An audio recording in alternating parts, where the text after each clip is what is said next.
Hello everyone, welcome back to another Magic video. My name is Rosie and I will be your tour guide as we go through the Mutant Menace precon list that just got spoiled recently. Um, as you have seen from my other videos, I have done every other Fallout precon list that has been revealed.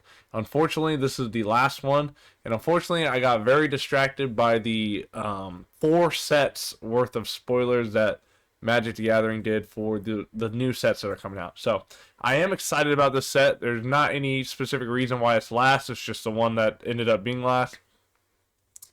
And let's just get right into it. This is going to be the same format as all my other videos that have been related to the Fallout precon. So we'll just start with the commander himself, the Wise Mothman.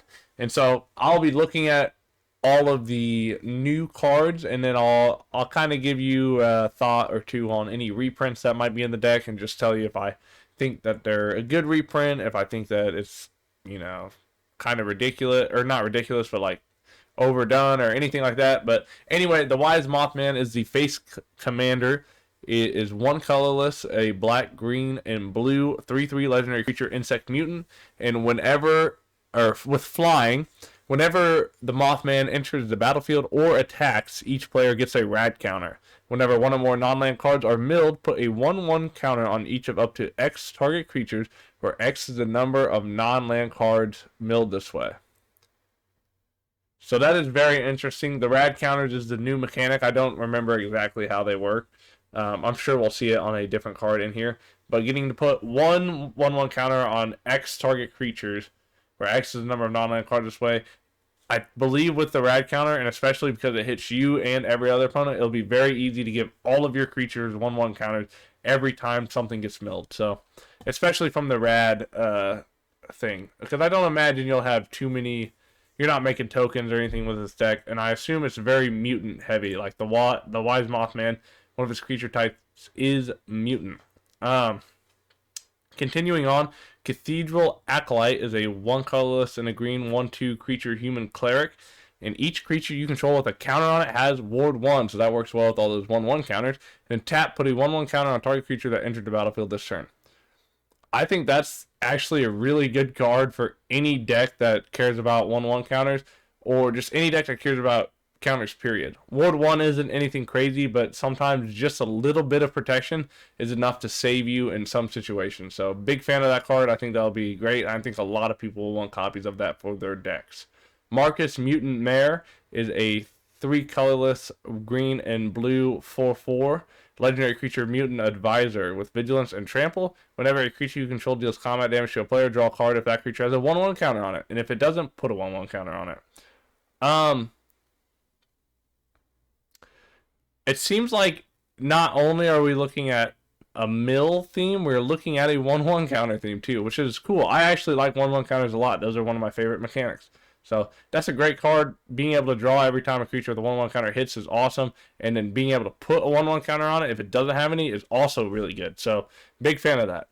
Piper Wright, Public Reporter, is a 1 colorless and a blue 1/2 legendary creature human detective.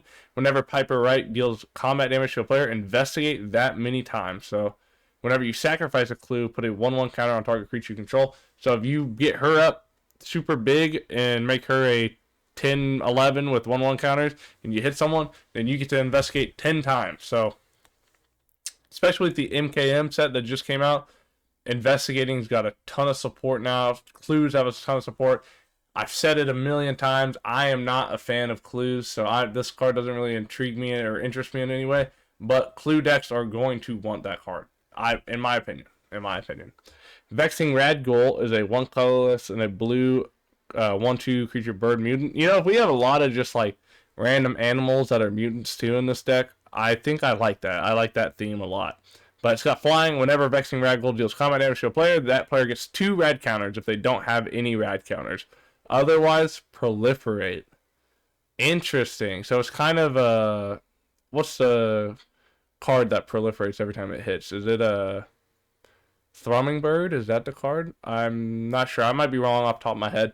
But you give one rad counters, and then if you don't, you get to proliferate. And that's not just rad counters, that's everything. So that's a great card, especially for 2 mana, 1/2 with flying, so it has a little bit of evasion. Good deal. I'm a fan of that a lot. Winding Constrictor is a great reprint here, especially because it just deals with counters. Feral Ghoul is a 2 colorless and a black 2/2 creature zombie mutant with Menace. Whenever another creature you control dies, put a 1/1 counter on Feral Ghoul. Whenever Feral Ghoul dies, each opponent gets a number of rad counters equal to its power. So great rad counter support. Having the whenever another creature you control dies, put a 1/1 counter on Feral Ghoul is awesome too. That's a great ability alone. But being combined with the dying effect based on its power is super good. So that's a great card. I think that'll see a play in a lot of decks. A lot of decks will want that card. Glowing One is a 2 colorless and a green 2/2 creature zombie mutant. It's got Death Touch. Whenever it deals combat damage to a player, they get 4 rad counters. Whenever a player mills a non-land card, you gain 1 life. It seems like rad counters will be given out. Just everybody's getting rad counters all the time. It seems like. You'll have a very high rad counter stat at the end of games if you're playing against this deck, it seems like. Or even as this deck. Each player gets a rad counter. It seems like everybody's getting rad counters, so including you. So, great for this deck. Not much else besides this. Milling a card and gaining a life, that part's kind of nice. But Hancock Ghoulish Mare is a 2 colorless and a black 2/1 legendary creature zombie mutant advisor. Each other creature you control that's a zombie or mutant gets +X/+X, where X is the number of counters on Hancock Ghoulish Mare. So, and it has Undying. So, if it has no 1/1 counters on it, it comes back to the field with a 1/1 counter on it. Good card. Any zombie deck is probably going to want that. Because even if he dies once and you get him back with a 1/1, well, then he just becomes a lord for 3. Where everyone gets +1/+1. But if you have anything that's giving counters or anything that lets you move around counters and stuff like that, that's a really good card. I like that. I like Hancock a lot. Harold and Bob First Newmans is a 3/3 for 2 colors and a green legendary creature tree folk mutant with vigilance and reach. When Harold and Bob First Newmans dies, if it was a creature returning to the battlefield, it's an aura enchantment with enchant forest you control. An enchanted forest has tap, add 3 mana of any one color, you get 2 rad counters. Harold and Bob loses all other abilities. So just a creature that when it dies, it's a tree folk, so it's got vigilance and reach, and then when it dies, it makes a forest tap for 3, and then you get rad counters. So it does everything for this deck, that's for sure. It's doing it all, so not a bad card at all. Infesting Radroach is a 2 colorless and a black 2/2 creature insect mutant. With flying, Infesting Radroach can't block. When Infesting Radroach deals combat damage to a player, they get that many rad counters, so more 1/1 synergy.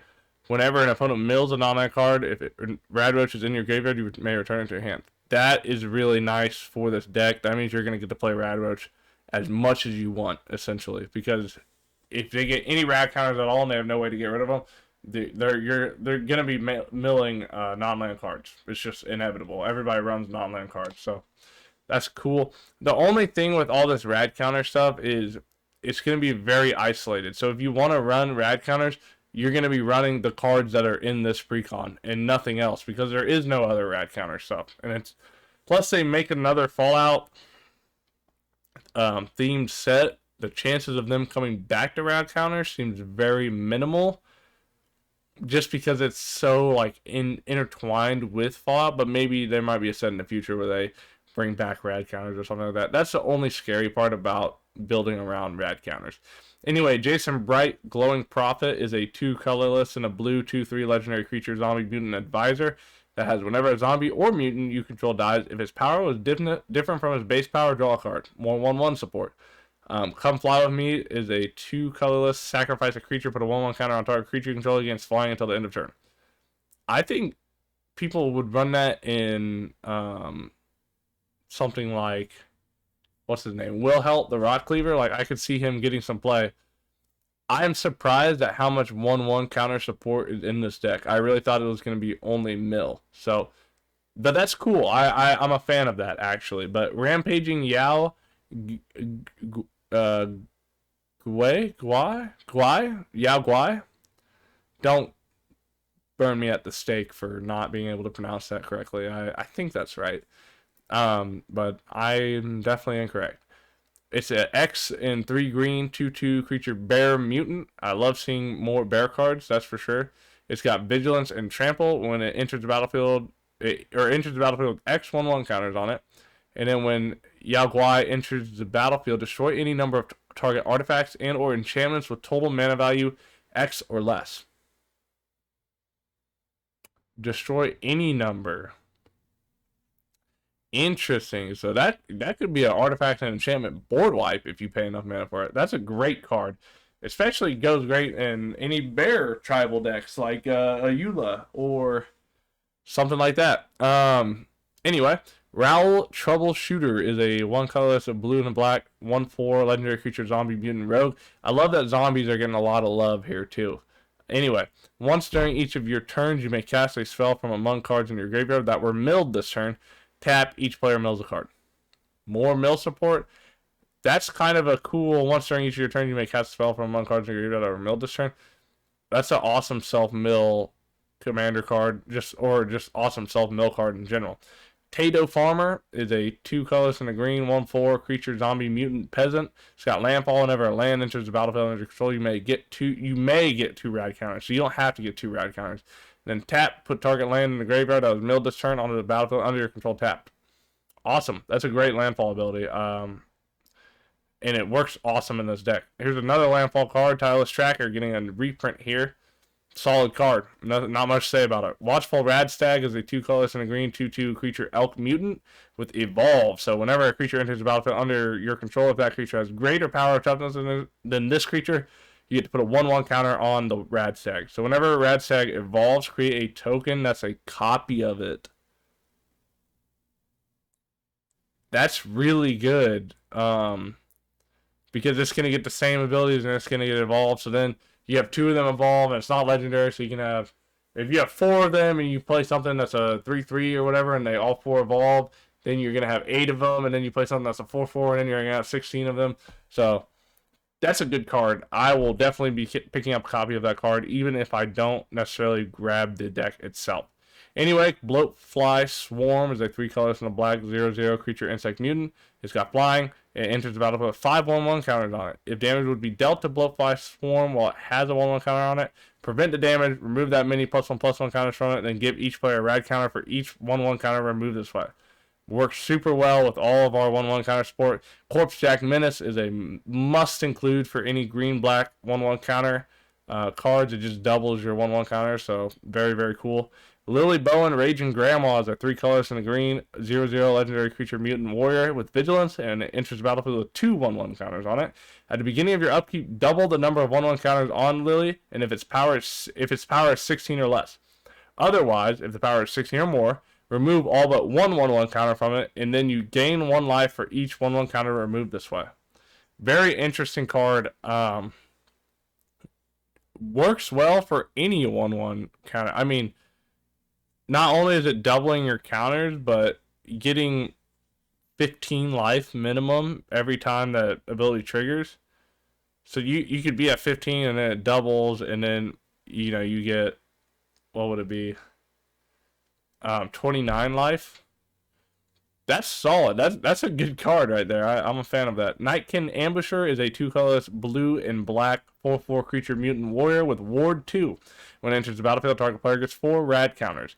It seems like you wouldn't mind targeting yourself depending on the situation too for the rad counters. But anyway, Nightkin Ambusher can be blocked as long as the defending player has a rad counter. Solid. Everybody's going to have rad counters when you play this deck. So having an unblockable creature with Ward 2 is pretty solid. I believe this is the alternate commander. I've seen some things on TikTok about him. I don't know if there's any other... There's no other triple color creature, so he's got to be the alternate commander. But this is the Master Transcendent. He's 1 colorless, black, green, and blue, 2/4 legendary artifact creature mutant. And when it enters the battlefield, target player gets 2 rad counters. Tap, put target creature card in the graveyard that was milled this turn onto the battlefield under your control. It's a green mutant with base power and toughness 3/3. So you get to do that at no cost. You just get to pick a creature. The only thing is it has to be milled that turn. But everyone's going to have so many rad counters. You're going to have so many options when you play this card. So that's a cool commander. I'm a fan. Young Deathclaws is a 2 colorless green and black 4/2 creature lizard mutant with menace, and each creature card in your graveyard has scavenge. The scavenge cost is equal to its mana cost. And scavenge states exile a creature card from your graveyard and pay its mana cost Put a number of 1/1 counters on it equal to that creature's power on target creature scavenge only as sorcery. So giving every creature in your graveyard scavenge so you can put 1/1 counters on anything is solid. That's a great card for this deck, and we'll see people keep it in the deck.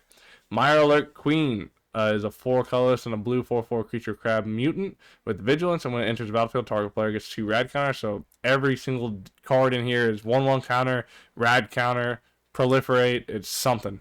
Whenever one or more non-land cards are milled, draw a card, then put a 1/1 counter on Mirelurk Queen. This ability triggers only once each turn.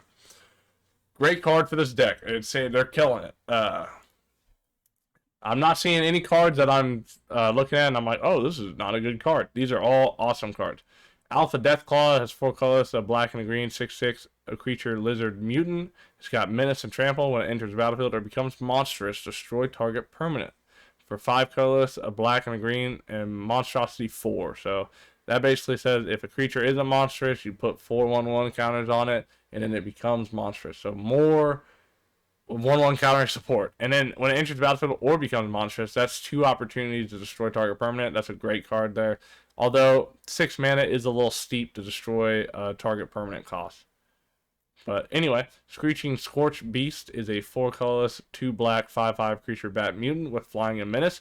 Whenever it attacks, each player gets 2 rad counters. Whenever 1 or more non-land cards are milled, you may create that many 2/2 black zombie mutant creature tokens.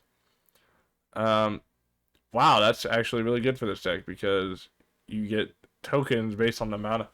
The deck really cares about milling non-land cards, and it seems like you're going to mill so many cards with the rad counters.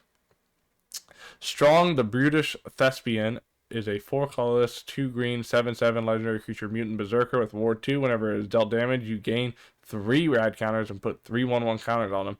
You gain life rather than lose life from radiation. So that's part of the rad counters too, I believe.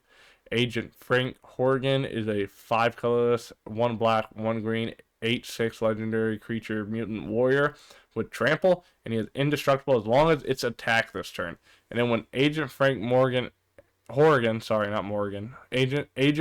Horgan enters the battlefield or attacks, proliferate twice. Not very often do you see a proliferate twice text, if ever.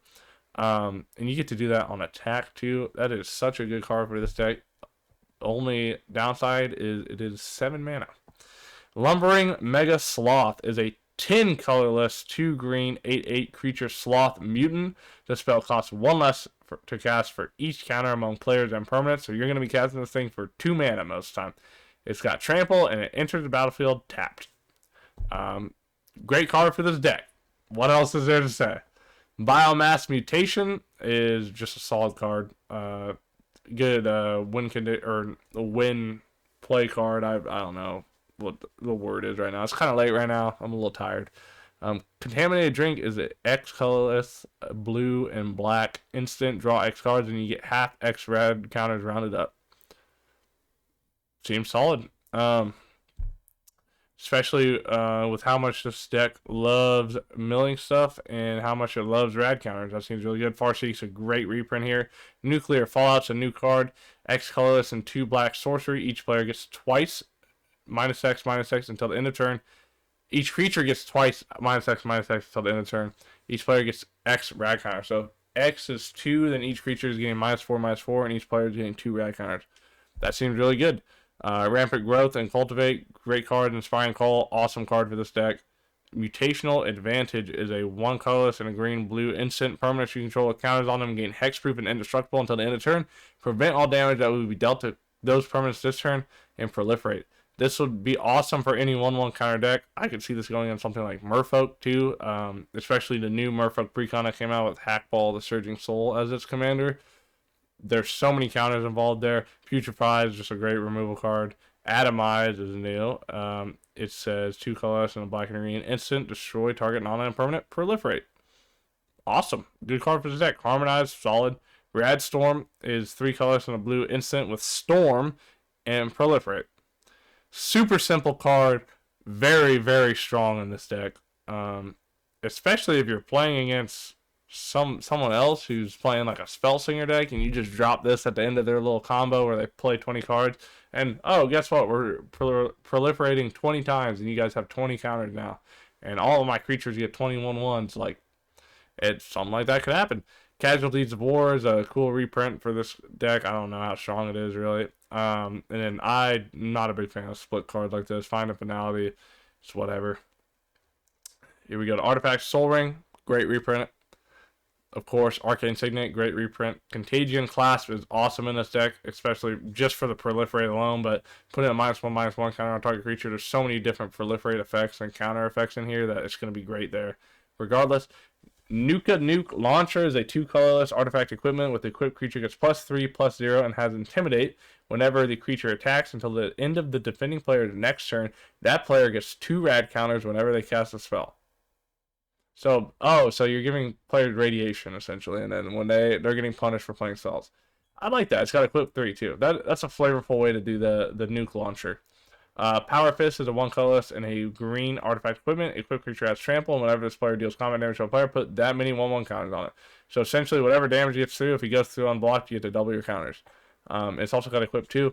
That's a great equipment piece. I think a lot of decks will like that, especially green artifact equipment decks. All the talismans are great reprints. I love the talisman. Here we got the bobbleheads. They're the same as every other bobblehead. Looks like there's only 1 in this deck, though. That's not... Every other deck has had about 2, I believe. But anyway, it's a 3 colorless. It taps for 1 mana of any color. And then for 3 mana, you can tap and put X 1/1 counters on target creature, where X is the number of bobbleheads you control. Activate only as sorcery. Like I've said before, the bobbleheads are cool. I'm not super excited about them, but I am excited to see how people will build around them. I think there will be some fun concepts and fun... just fun strategies and stuff that people make with it. And I hope someone makes one where they make token copies of it and they just multiply a bunch of them, and then they tap. They do this and X is 20 because they have so many bobbleheads. That would be awesome. Anyway, Recon Craft Theta is a 4 colorless 4/4 artifact vehicle with flying. When it enters the battlefield, create a 0/0 blue alien creature token, put a 1/1 counter on it, and whenever it attacks proliferate, it has crew 2. Whenever attached proliferate is really solid here. My thing with vehicles, I've said this before too, is I really think they're only that... Most vehicles are only good in vehicle-based decks. Otherwise, they feel a little clunky when you try to put them in other decks that don't want to use them. But here, I think the attacking and proliferate alone, and also making a token with a 1/1 counter on it, fits really well into this deck, and this might be a card that isn't an automatic cut for this deck because it might just work that well. Anyway, Enchantments, Hardened Scales is a great reprint here. Very reminiscent of the Tyrannid copy of Hardened Scales, where it is an iconic creature getting hit by bullets. Branching Evolution is a 2 colorless and a green enchantment. If one or more... Oh, this is another reprint. Branching Evolution is a great card. Fraying Sanity is another reprint. This is the player enchantment curse that mills cards. And then Guardian Project is another reprint that's really good here. It's just really good in Commander. You play a card. If it doesn't share the name of something else, you get to draw a card. Awesome. It's literally a rule for Commander, so you just get to draw cards every time you play something. Struggle for Project Purity is a 3 colors and a blue enchantment. When it enters the battlefield, choose Brotherhood or Enclave. Brotherhood says at the beginning of your upkeep, each opponent draws a card. If you draw a card for each card drawn this way. So everybody gets to draw a card, but you get to draw 3 additional cards. So you're drawing 4 cards a turn minimum if you play Brotherhood. Enclave says whenever a player attacks you with 1 or more creatures, that player gets twice that many rad counters. So however many creatures they attack you with, they get twice that many rad counters. They attack you with 2, they're getting 4 rad counters. I could see people not attacking you because they don't want to mill their stuff because of the rad counters. So anyway, Inexorable Tide is a 3 colors and 2 blue enchantment. Whenever you cast spell Proliferate. I don't believe this might be a reprint. It's really good here though. All the Proliferate effects are awesome for this deck. So Vault 87 Forced Evolution is a 3 colors and a green-blue saga. The first part of the saga says gain control of target non-mutant creature for as long as you control Vault 87. Number 2 says put a 1/1 counter on target creature you can control. It becomes a mutant in addition to its other types. And 3 says draw cards equal to the greatest power among mutants you control. Good stuff for this deck. That's a good saga. They're really, every deck has sagas and they're all vaults. I really think that's really fun and flavorful. I do imagine all these sagas being put into like a Tom Bombadil deck, and then it's Lord of the Rings, but it's Lord of the Rings with Tom Bombadil, but they're all vaults like sagas. That's just funny, but it has nothing to do with what I'm talking about right now. Vault 12, the Necropolis, is a 4 colors, 2 black saga. The first part says each player gets 3 rad counters. Part 2 says create X 2/2 black zombie mutant creature tokens, where X is the total number of rad counters among players. That could be really, really big with the amount of rad counters that you're able to give people with this deck. And then number 3 says put 2 1/1 counters on each creature you control that's a zombie or a mutant. Almost every card in here is a mutant besides the reprints. I mean, just look at them. Almost all of them are mutants of some kind. Anyway, that's solid. That's a good card for this deck. Lands look to be about the same thing as every other deck. I believe there should be one new card, and I believe we found it. Mariposa Military Base, I believe, is the one new land. This is every other deck or every other precon is a bunch of reprints, and then it gives them one Fallout land. Mariposa Military Base is a land that says you may have it entered the battlefield tapped. If you do, you get 2 rad counter. And you can tap to add a colorless. And then for 5 mana and tap, you can draw a card. This ability costs 1 less to activate for each rad counter you have. Literally, it gives you 2, so you can make that 3. And then you play any other card that gives you rad counters, and you'll probably be tapping to draw a card for free. But by free, I mean no mana. You're still having to tap it, so it's not like you can go infinite or anything like that. But that's a solid card for this deck. This definitely feels like a deck that if you want to play the Wise Mothman as your commander and you want to play around rad counters, you are not going to change out that many cards in the deck. Granted, there are some cards that can definitely get cut, and there are some cards that will make this deck run better and be super, super good. But like I was saying earlier, there's only so many rad counter cards, and they're already all in the deck. So if you're really wanting to do an emphasis on rad counters, then you're probably going to run the lesser rad counter cards, or the not so good rad counter cards.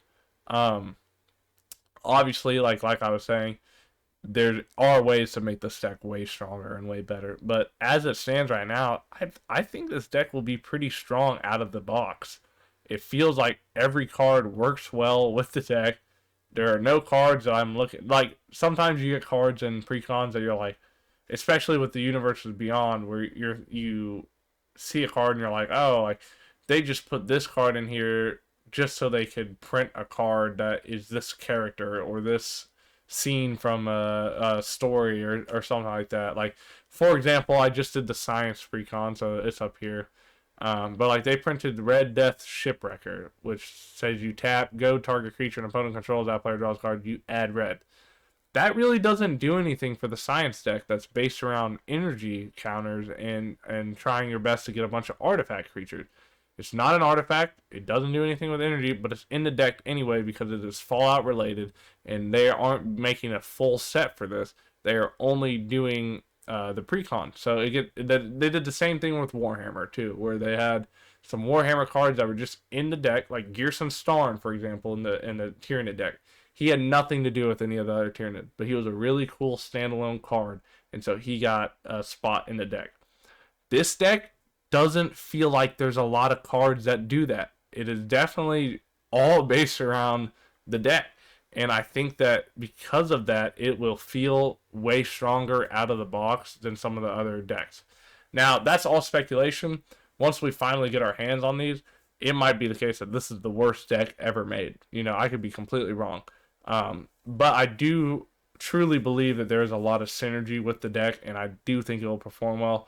The only worry I have is there is a lot of high-cost cards, and if I were to upgrade it, I think I would put some lower mana curve cards. But there also are a lot of cards that have ways to reduce their costs. But also, you know, this is all speculation. I'm just analyzing. I'm giving you my thoughts. I hope that you give me your thoughts in the comments down below. I love reading the comments on all these videos, and it makes me think about all the stuff that's coming out more too. besides that, don't forget to like and subscribe. It really helps me out a lot. It makes me want to keep making content when I see those numbers go up. But besides that, I don't really have anything else, to be honest. Check out my other videos. I've been doing a lot of Magic the Gathering content recently because there's been so many different new releases and announcements and all this stuff for the new sets that are coming out. But check out my other stuff. I love you all. I hope you have a great rest of your day. I hope you have a great rest of your week. I will see you in the next video. Like and subscribe, and I'll see you later.